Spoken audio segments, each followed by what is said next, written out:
একটা রস না অনেক বড় হয়। আমার বর বলছিল ছিঁড়ে খাবো, আমি ছিঁড়তে দিইনি। এটা আরো বড় হবে। এই দেখো ডাটার বিচি হচ্ছে। এই যে ডাটার বিচি একবার কিনে নিয়েছিলাম অনলাইন থেকে। এই ডাটা বিচিগুলো আমি এখন আর কিনতে হবে না, এখন বিচি অলরেডি হচ্ছে। এই বিচিগুলো শুকিয়ে রেখে দিলে 12 মাস হবে।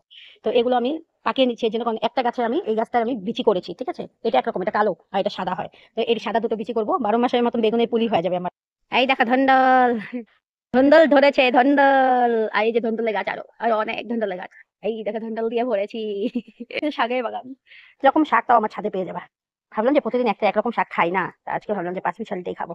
তার জন্য বতুয়া শাকগুলো তুলে নিচ্ছি, আরো নেবো, মেলাগুলি শাক আছে তারও। ছাদ বাগানটা একদম পুরো ছাদ ভরে করবো, বুঝলা।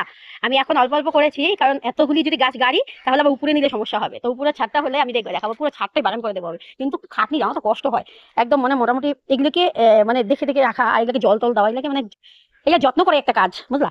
এই জন্য তো কখনো কখনো আমার কন্টনও আমি দিতে পারি না, মাঝে মাঝে আমার ভীষণ ভালো লাগে গাছ গাছালি বলতে।